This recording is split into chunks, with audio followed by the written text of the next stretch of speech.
Hello everyone.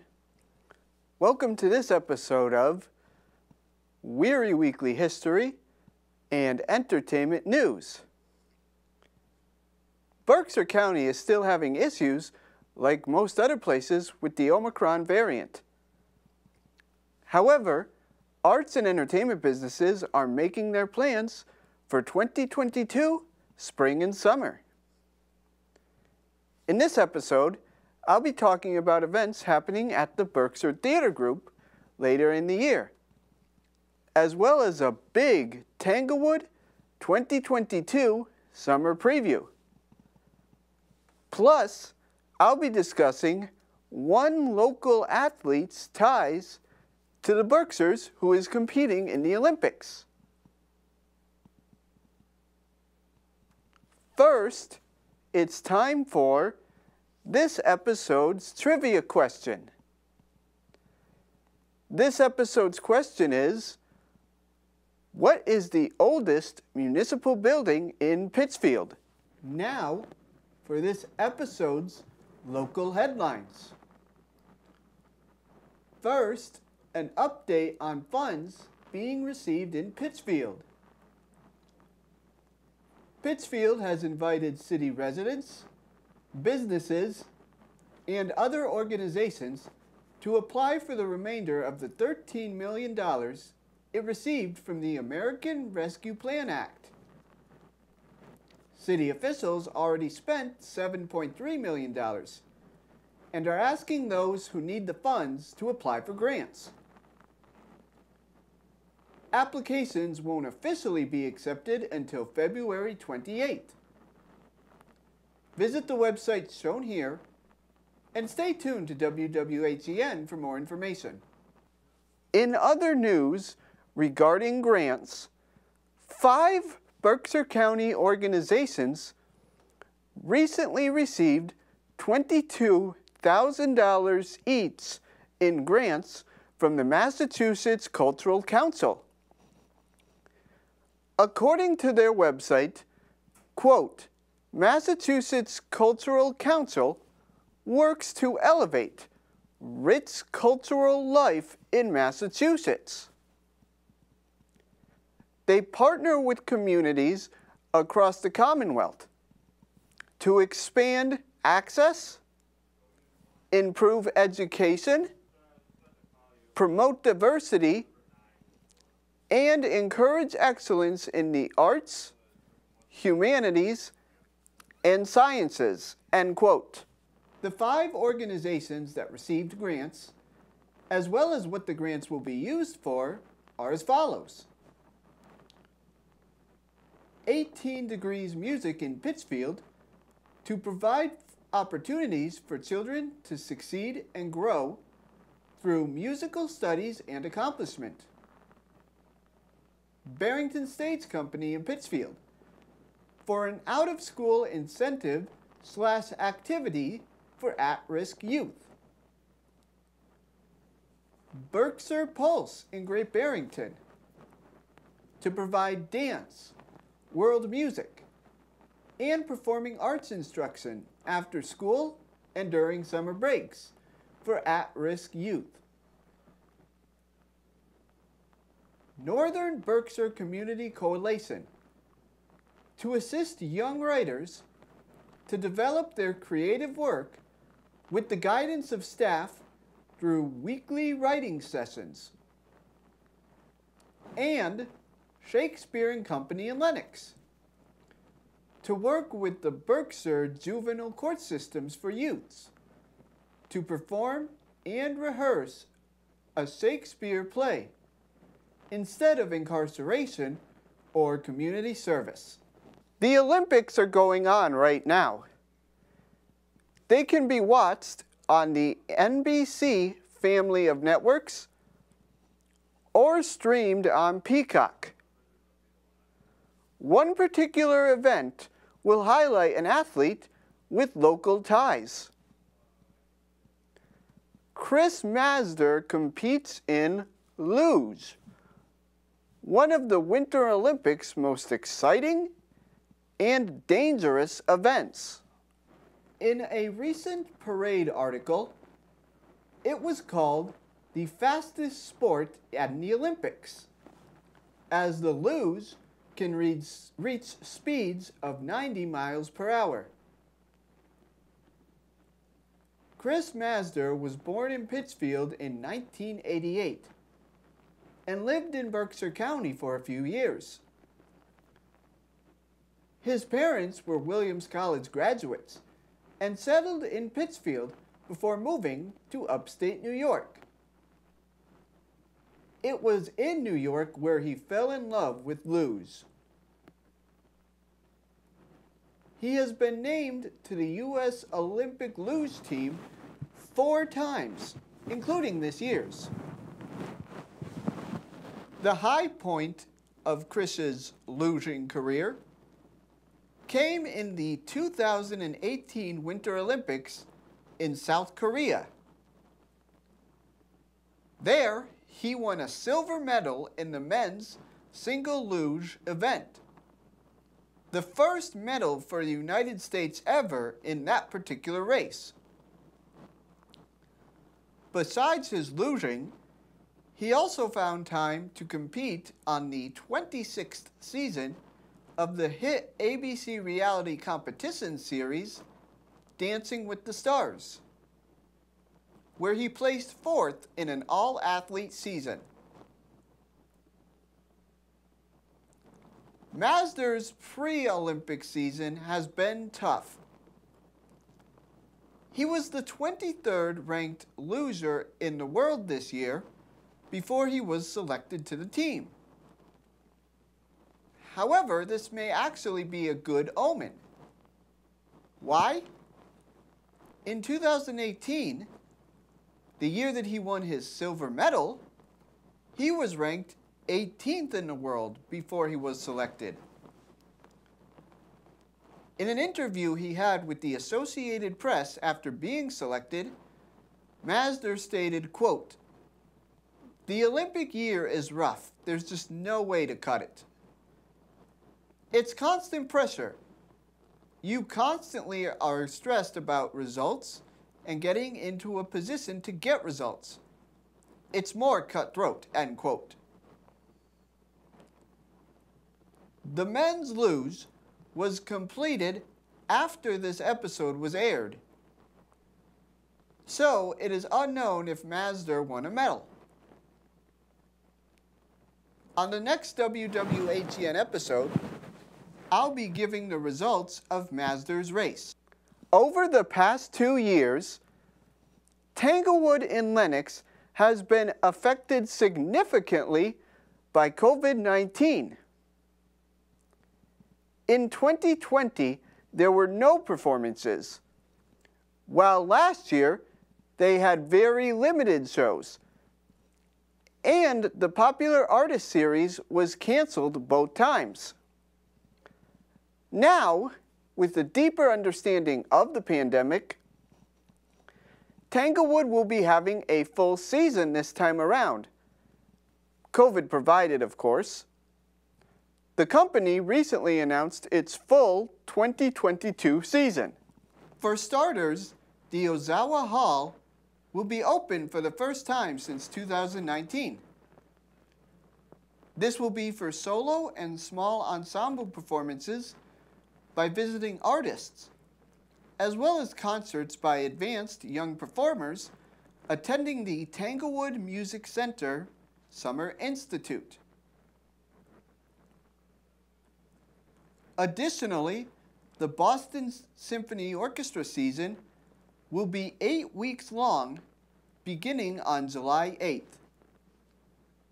This includes 9 concerts led by music director Andres Nelsons, including 3 on opening weekend. There will be 8 world and American premieres during the season. Also, iconic musician James Taylor will be making his much-awaited return to Tanglewood. There will be 2 James Taylor shows, July 3rd and 4th. Please note that tickets will not be available for the July 4th show. These are carryover sales from the canceled 2020 and 2021 shows. Only the July 3rd show has tickets, and even then, those will be extremely limited. Besides that, there will be several other popular artists performing at Tanglewood. These include Ringo Starr on June 17th, Bonnie Raitt and Lucinda Williams on June 18th, the Mavericks with Nick Lowe and Los Straitjackets on June 26th, Earth, Wind and Fire on August 9th, Brandi Carlile on August 30th, and Judy Collins with Richard Thompson on September 3rd. Additionally, the Boston Symphony Orchestra will be returning in full to Tanglewood in late August for 2 special concerts. First, famed movie composer John Williams will be celebrating his 90th birthday on August 20th. There will be a wide array of special guests, including James Taylor, Yo-Yo Ma, and Branford Marsalis, along with many special guests still to be announced.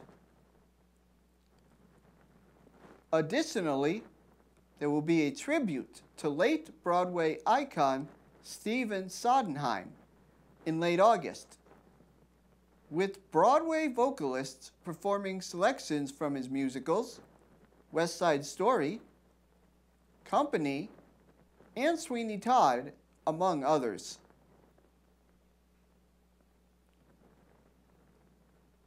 Tickets to the general public for Tanglewood go on sale beginning on March 10th at 10 a.m.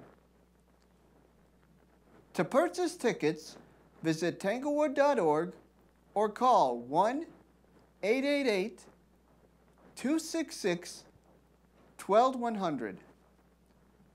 The Tanglewood box office will open on June 5th. COVID rules and regulations are still to be determined.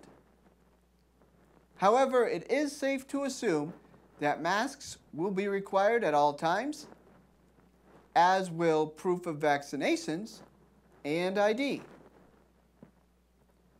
Visit tanglewood.org and keep watching WWHEN for more information. Another local arts and entertainment company starting their season is Barrington Stage Company. While their summer season is still being discussed, the 11th annual New Play Festival, which is part of the 10 by 10 Upstreet Arts Festival, will be happening. In an interview with the Berkshire Eagle, Artistic Director Julianne Boyd said, quote, "We're so excited to be performing 10 by 10 in person this year. I can't wait to hear the laughter in the theater again during these plays. It will be music to my ears," end quote. This particular festival is especially important to Boyd, as he will be retiring at the end of this year.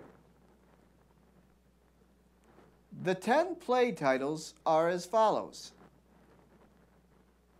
Liars Anonymous, Stealing a Kiss, Love Me, Love My Work, Escape from Faux Pas, An Advanced Conversation in the Shadow of Mount Moriah, Honestly, Misfortune, Climax, The Voice of the People, and Gown. One of the directors will be Matthew Penn, who has directed several episodes of the original Law & Order series. And he was mentioned on a previous WWHEN episode, discussing how he recently filmed a short movie in Berkshire County.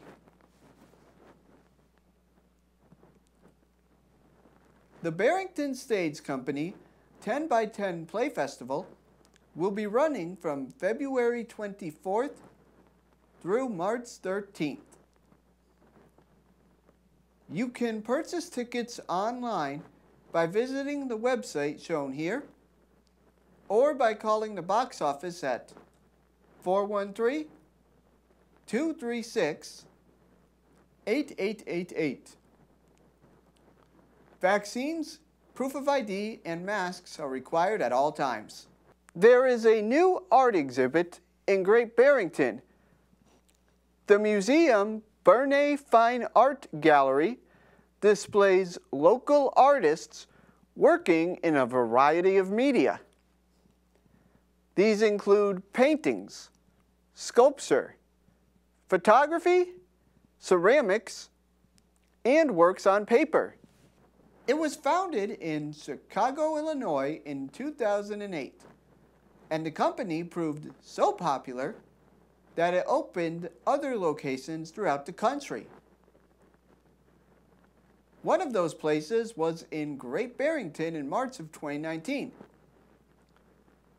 The gallery is located at downtown Great Barrington at 296 Main Street. The gallery's winter exhibition will feature the work of many of the gallery's permanent artists, along with new artists Michael Filmus and Larry Zingale, whose work is shown here, will be exhibited as well. The Winter Group Show at the Berkshire Fine Art Gallery is currently running until March 6th. Gallery hours are Thursdays through Saturdays, 11 a.m. to 5 p.m., and Sundays, 12 p.m. to 4 p.m. This event is free to the public. Masks and proof of vaccine are required for this event, as is ID. On last week's WWHEN episode, I discussed how ski resorts were open throughout the county. However, if the resorts are not open, or COVID forces the cancellation of trips, one of the things you can do is go sledding. The Berkshire Eagle recently gave a list of the 15 best places to go sledding in Berkshire County. Here is the full list. In Adams, these places include Hoosick Valley Elementary School at 14 Commercial Street and Forest Park Country Club at 41 Park Ave. In Dalton, Wacona Country Club at 20 Orchard Road. In Great Barrington, Monument Mountain High School at 500 Stockbridge Road. In Lee Elementary School at 310 Graylock Street. In Lenox, the Tanglewood parking lot opposite the main gate of Tanglewood on West Street, Route 183.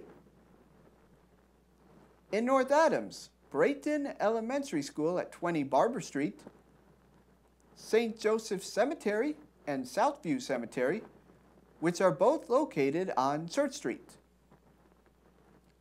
In Pittsfield, Clapp Park at 233 West Housatonic Street, which was a personal favorite of mine growing up. John T. Reed Middle School at 950 North Street in Pittsfield. Osceola Park at 41 Osceola Street in Pittsfield. And in Williamstown, Cole Field at Williams College's Stetson Road, Sheep Hill at 671 Cold Spring Road, and the Taconic Golf Club at 19 Meacham Road. These are all great alternatives to ski resorts, and they are free. It's now time for the answer to this episode's trivia question.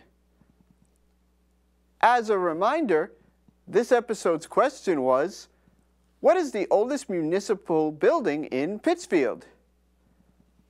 The answer is Old Town Hall. Pittsfield's Old Town Hall is located at 32 East Street. It is on the north side of Park Square, located between First Congregational Church and St. Stephen's Episcopal Church. It was built in 1832, where it served as Town Hall until 1891. If you recall, on a previous episode of WWHEN, 1891 was the year that Pittsfield was rechartered as a city. That year, it was then served as the City Hall for many years until 1968. That year, the city offices moved to their current location on Allen Street, taking over a former post office. Old Town Hall has been many things over its lifetime. Besides being City Hall, it has also been the home of a post office and a county courthouse. Old Town Hall was listed on the National Register of Historic Places in 1972. This title indicates that it is a historically significant building and can be used to build community pride without risk of being torn down. That ends this episode of Wehry Weekly History and Entertainment News. If you would like to watch this or any other WWHEN episode again, you can visit Pittsfield TV's and CTSB TV's websites shown here, or visit NBCTC's Facebook page. Also, if you would like to see the episodes in HD quality, make sure to check out my YouTube page at RT Wehry. Thank you.